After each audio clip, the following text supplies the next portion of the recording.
നമസ്കാരം, മെട്രോ മാറ്റിനിയിലേക്ക് സ്വാഗതം. നടൻ ബാലയ്ക്കെതിരെ മുൻ ഭാര്യ അമൃത സുരേഷും മകൾ അവന്തികയും നടത്തിയ വെളിപ്പെടുത്തലുകൾ വലിയ ചർച്ചയായി മാറിയിരുന്നു. തന്റെ പിതാവ് അമ്മയെയും തന്നെയും വളരെയധികം ദ്രോഹിച്ച വ്യക്തിയാണെന്ന് വ്യക്തമാക്കി അവന്തികയായിരുന്നു ആദ്യം വീഡിയോ പങ്കുവച്ചത്. ഇതിന് പിന്നാലെ മകളെ കൊണ്ട് തനിക്കെതിരെ സംസാരിപ്പിച്ചതാണെന്ന തരത്തിൽ പ്രതികരിച്ചു ബാലയും രംഗത്തെത്തി.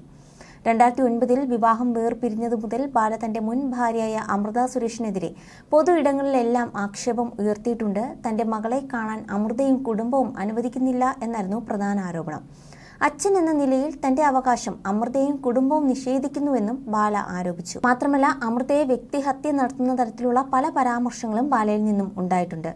ഈ ഘട്ടങ്ങളിൽ ഒരിക്കൽ പോലും ബാലയ്ക്കും തനിക്കും ഇടയിൽ സംഭവിച്ചത് എന്താണെന്ന് വെളിപ്പെടുത്താനോ ബാലയുടെ ആരോപണങ്ങൾക്ക് മറുപടി നൽകാനോ അമൃതയോ കുടുംബമോ കൂട്ടാക്കിയിരുന്നില്ല. എന്നാൽ അടുത്തിടെ വീണ്ടും ബാല അമൃതയ്ക്കെതിരെ ഒരു അഭിമുഖത്തിലൂടെ രംഗത്തെത്തി പഴയ ആരോപണങ്ങൾ അതുപോലെ ആവർത്തിച്ചു. എന്നാൽ ഇതിന് മറുപടിയായി എത്തിയത് ബാലയുടെ മകൾ അവന്തിക തന്നെയായിരുന്നു. ബാല പറയുന്ന ആരോപണങ്ങളിൽ യാതൊരു അടിസ്ഥാനവുമില്ലെന്നും തനിക്ക് അദ്ദേഹത്തെ കാണാൻ ഇഷ്ടമല്ലെന്നും മകൾ തുറന്നടിച്ചു. തന്നെയും അമ്മയെയും വളരെയധികം ദ്രോഹിച്ചിട്ടുള്ള വ്യക്തിയാണ് ഈ പറയുന്ന ആളെന്നും മകൾ പറഞ്ഞു. അവന്തികയ്ക്ക് പിന്നാലെ അമൃതയും മാധ്യമങ്ങൾക്ക് മുൻപിലെത്തി ബാലയ്ക്കെതിരെ തുറന്നടിച്ചു. ശാരീരികമായുള്ള ഉപദ്രവം സഹിക്കവയ്യാതെയാണ് താൻ ബാലയിൽ നിന്നും ഓടി രക്ഷപ്പെട്ടതെന്നായിരുന്നു അമൃതയുടെ വെളിപ്പെടുത്തൽ. തനിക്ക് മുൻപ് ബാല മറ്റൊരാളെ വിവാഹം കഴിച്ചിരുന്നുവെന്നും അത് മറച്ചുവെച്ചാണ് തന്നെ വിവാഹം കഴിച്ചതെന്നുമൊക്കെ അമൃത പറഞ്ഞു. അതേസമയം അമൃത അനുഭവിച്ചതിനെക്കുറിച്ച് നേരിട്ടറിയാവുന്ന പലരും ഇതിന് പിന്നാലെ ബാലയ്ക്കെതിരെ പരസ്യമായി രംഗത്തെത്തി. ഇതിലൊരാൾ അമൃതയുടെ സുഹൃത്തായ കുക്കു എനേലയായിരുന്നു.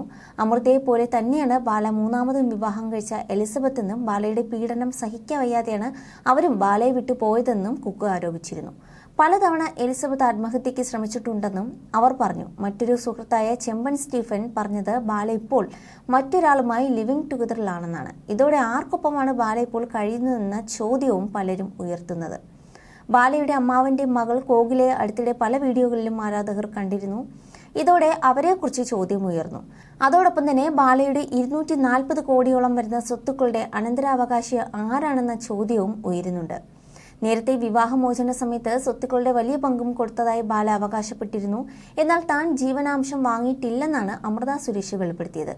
നഷ്ടപരിഹാരം ചോദിച്ചിരുന്നുവെന്നും എന്നാൽ ഒരിക്കൽ കോടതിയിൽ വെച്ച് മകളെ വലിച്ചിഴച്ചു കൊണ്ടുപോയ സംഭവം ഉണ്ടായതോടെ പിന്നീട് നഷ്ടപരിഹാരം വേണ്ടെന്നും താൻ ആവശ്യപ്പെട്ടതായിരുന്നു നടി വെളിപ്പെടുത്തിയത്.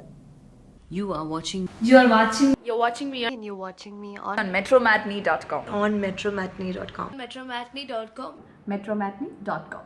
Subscribe for more videos. Subscribe for more videos. Subscribe here for more videos. Subscribe now.